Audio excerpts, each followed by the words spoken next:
आप लोग? I hope सब लोग अच्छे होंगे। तो चलिए आज के इस वीडियो में हम भारत के जो वाटरफॉल्स हैं इंपॉर्टेंट, जो कि आपसे एग्जाम में पूछी जाती हैं, उसको हम पढ़ेंगे और साथ साथ में इंपॉर्टेंट लेक्स के बारे में भी हम पढ़ेंगे। Prominent waterfalls and lakes of India.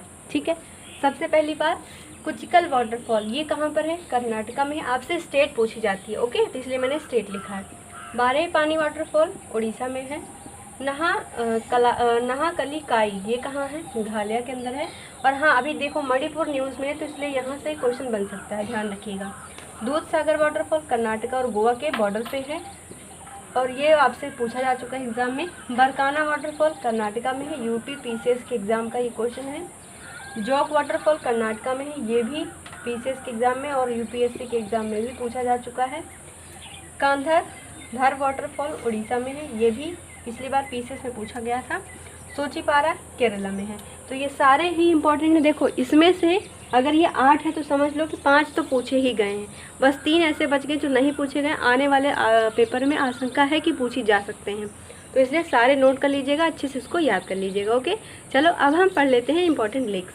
चलिए दोस्तों देखते हैं कि जो प्रोमिनेंट लेक्स में आते हैं, तो हमारे ज्योग्राफी में लेक को 5 तरीके से, हमारी जो इंडिया है वहाँ पे जो ज्योग्राफी हम पढ़ते हैं उसमें 5 तरीके की लेक्स को बताया गया है। पहला है टेक्टोनिक लेक, मतलब कि जो टेक्टोनिक एक्टिविटी से लेक बनेंगे उसको हम क्या कहेंगे? टेक्टोनिक लेक बोलेंगे। दूसरा है लगून लेक। अब लगून का मतलब क्या होता है? जैसे मान लीजिए ये हमारा है साउथ इंडिया, यहाँ पे मैं एक मैप बना रही हूँ, ध्यान से समझिएगा। ये क्या है? हमारा साउथ इंडिया है, ठीक है। तो अगर मान लीजिए यहाँ पर कुछ, जैसे कि ये अपर हो गया मान लीजिए, ठीक है, और यहाँ पे हम आपको पता है कि अरब सागर है। क्या है ये? अरब सागर है। तो यहाँ पर जो इसका पानी है वो कुछ इस तरीके से यहाँ पे एंट्री हो जाए और थोड़ा सा एक स्ट्रक्चर टाइप का बन जाता है लेक तरीके का, तो उसको हम बोलते हैं लगून लेक, ठीक है। अब ग्लेशियर लेक क्या होता है? ग्लेशियर्स की जो पिघलने से लेक के फॉर्मेशन होती है उसको हम क्या कहते हैं? ग्लेशियर लेक बोलते हैं। चौथा है विंडमेड लेक, मतलब क्या? हवाओं से बनने वाला लेक। अब इसका क्या मतलब है विंडमेड का? जैसे मान लीजिए एग्जाम्पल राजस्थान ले लीजिए, ओके, तो राजस्थान में क्या है? रेतीले एरिया है वहाँ पर, तो जब हवाएं वहाँ पे जब चलेंगी तो रेत क्या होगी? अपने स्थान से हटेगी, तो कुछ वहाँ पे गड्ढा जैसा हो जाएगा। अगर मान लीजिए वहाँ पे बारिश की वजह से पानी या किसी की भी वजह से पानी वहाँ पर हो गया तो उसको हम लेक कहेंगे। और कौन सी लेक होगी? विंडमेड लेक होगी। अगला है डेल्टाइक लेक, मतलब क्या है? डेल्टा फॉर्मेशन की वजह से जो लेक फॉर्म होती है उसको हम क्या बोलते हैं? डेल्टाइक लेक बोलते हैं। ये हो गया आपका टाइप, हमने पढ़ लिया 5 प्रकार की लेक्स होती हैं। अब भारत में कौन कौन सी इंपॉर्टेंट लेक्स हैं जो कि हमारे एग्जाम में पूछी जाती, चलो उसको अब हम पढ़ते हैं। चलिए दोस्तों देखो, अब हमें पढ़ना है चिल्का लेक के बारे में। तो सबसे पहले चिल्का लेक है कहाँ पर? ये उड़ीसा में ये स्थित है। दूसरी बात, ये क्या है? भारत का लार्जेस्ट ब्रैकिश वाटर लेक है। क्या है? लार्जेस्ट ब्रैकिश वाटर लेक है। आपसे एग्जाम में पूछा जाता है कि लार्जेस्ट ब्रैकिश वाटर लेक कौन सा है इंडिया का, तो आंसर बनेगा चिल्का लेक। अब ये चिल्का लेक रामसर साइट के अंदर भी आता है, रामसर साइट के अंदर भी आता है। रामसर के अंदर इसको कब जोड़ा गया था? 1981 में इसको जोड़ा गया था। यहाँ पर एक आइलैंड है जो कि आपसे एग्जाम में पूछा है, उस आइलैंड का नाम क्या है? नलबाना आइलैंड। क्या नाम है? नलबाना आइलैंड। और ये आइलैंड आपसे एग्जाम में पूछा जा चुका है, इसलिए ध्यान रखिएगा। अब बात हम करें कि जो चिल्का लेक है ये रामसर साइट में आता है। अब देखिए यहाँ पर रामसर से एक चीज़ और याद आया कि जो रामसर कन्वेंशन है वो भारत में वो हुआ कब था? रामसर कन्वेंशन ध्यान रखिएगा साथ साथ में 1975 में। रामसर नाम की जगह कहाँ पर है? ये ईरान के अंदर है।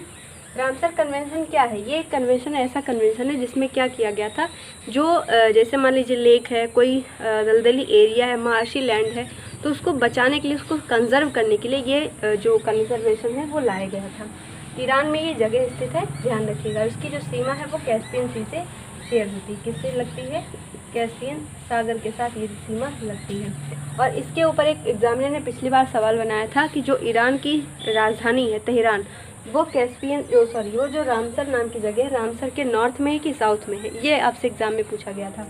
ध्यान रखिएगा कैस्पियन सी का जो बॉर्डर है वो किससे लग रहा है? रामसर नाम की जो जगह है इसका बॉर्डर कैस्पियन सी से लग रहा है। अब रामसर मतलब क्या है कि कैस्पियन साइड जो सी है, मान लीजिए ईरान का मैप है ये, तो कैस्पियन सागर यहाँ पर है, तो यहाँ पर है किसका लोकेशन? रामसर का। और तेहरान इसके साउथ में है, यहाँ पर है ये नीचे तेहरान है, ये ऊपर रामसर है। तो इसके ऊपर सवाल बना था, तो ध्यान रखिएगा। बात करें और चिल्का लेक के बारे में, तो यहाँ पर कुछ स्पीसीज जो है वो आती हैं। कौन कौन सी स्पीसीज आती हैं? फ्लेमिंगो आता है यहाँ पर, जो फ्लेमिंगो बर्ड है वो यहाँ पर आती है माइग्रेट करके। किंगफिशर ये जो बर्ड है वो ये भी यहाँ पर माइग्रेट करके आती है। दोनों का नाम आपके लिए इम्पोर्टेंट है, ध्यान रखिएगा। चलिए दोस्तों, अब हम पढ़ते हैं पुलिकट लेक के बारे में। तो ये जो पुलिकट लेक है वो कहाँ पर है? ये आंध्र प्रदेश और तमिलनाडु के बॉर्डर पर है।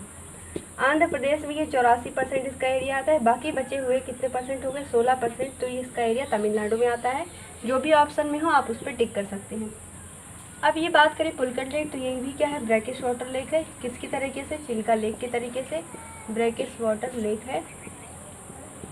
अब इसको वाइल्ड लाइफ सेंचुरी कब बनाया गया था? वाइल्ड लाइफ सेंचुरी का दर्जा इसको कब दिया गया था? 1976 में इसको क्या किया गया है? वाइल्ड लाइफ सेंचुरी का दर्जा दिया गया था पुलिकट लेक को। अब ये है, यहाँ पर एक है आइलैंड जिसका नाम है श्रीहरिकोटा आइलैंड। तो जो श्रीहरिकोटा आइलैंड है, इसको जो है वो बे ऑफ बंगाल से सेपरेट करने का काम करता है। क्वेश्चन यहाँ से भी बन सकता है, इस बात का ध्यान रखिएगा। क्वेश्चन इस तरीके से बना सकते हैं एग्जाम में कि कौन सा ऐसा आइलैंड है जो कि पुलिकट लेक को बे ऑफ बंगाल मतलब सागर से इसको अलग करने का काम करता है। तो कौन आंसर हो जाएगा? श्रीहरिकोटा। इसी के ऊपर जो इसरो है हमारा, अपनी जरिए टेस्टिंग जो है वो यहीं से करते हैं। अभी आपको पता है कि चंद्रयान 3 यहाँ से भेजा गया है। कहाँ से? श्रीहरिकोटा आइलैंड से चंद्रयान 3 भेजा गया है। कब भेजा गया था? डेट बताइए। 14 जुलाई को। कब भेजा गया है? 14 जुलाई 2023 को ये भेजा गया है। ओके, तो यहाँ से हो गया पुलिकट लेक। चलिए दोस्तों, अब हम पढ़ते हैं किसके बारे में? लोकटक लेक के बारे में। तीसरी लेक है। लोकटक लेक कहाँ पर है? मणिपुर में है। अभी आपको पता है मणिपुर में कितना ज़्यादा हिंसा चल रही है, तो यहाँ से रिलेट करके भी आप याद कर पाओगे। लोकटक लेक कहाँ पर है? मणिपुर में। क्या है? एक फ्लोटिंग लेक है। ये तैरती हुई लेक है, इसको कहा जाता है फ्लोटिंग लेक।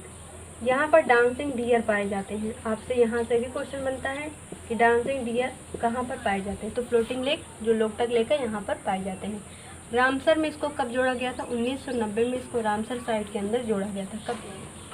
यहाँ पर एक नेशनल पार्क पाया जाता है जिसका नाम क्या है? Keibul Lamjao national park. क्या है? Keibul Lamjao national park. और इसके ऊपर भी सवाल बनता है। जहाँ जहाँ मैंने पॉइंट जारी लिखे सारे सवाल के हैं, ठीक है। अब उसके बाद यहाँ पर एक लोकल लैंग्वेज बोली जाती है जिसका नाम क्या है? फुमदीज। यहाँ पर फुमदीज, ठीक है। और सवाल यहाँ से भी बनता है कि जो डांसिंग डियर है इसको किस नाम से जाना जाता है? तो यहाँ पर आ जाएगा आंसर संघाई डियर।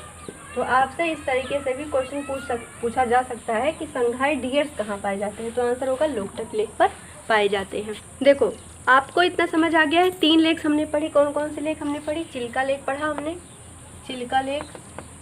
उसके बाद कौन सा लेक था? पुलिकट लेक। और ये है लोकटक लेक।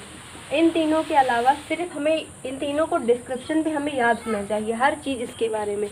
और उसके अलावा जो भारत की बाकी सारी लेक्स जो कि अलग अलग स्टेट में हैं, तो वो सभी मैं एक लिस्ट आपको प्रोवाइड कर दूंगी। एक वीडियो बना के सेपरेट वीडियो होगा जिसमें लिस्ट एक तरफ होगा लेक्स का नाम, दूसरी तरफ होगा स्टेट का नाम। ओके, तो उसके ऊपर भी आपको जल्दी ही वीडियो मिल जाएगा। तो उसके लिए बने रहेगा हमारे साथ। तो आज का लेक्चर यहीं पर हम एंड करते हैं। मिलेंगे अब अगले वीडियो में। तब तक के लिए थैंक यू। और वीडियो को ज़्यादा से ज़्यादा शेयर किया करिए अपने दोस्तों के साथ। हेल्पफुल लगता है तो चैनल को सब्सक्राइब करिएगा। मिलते हैं अगले वीडियो में। तब तक के लिए थैंक यू। जय हिंद।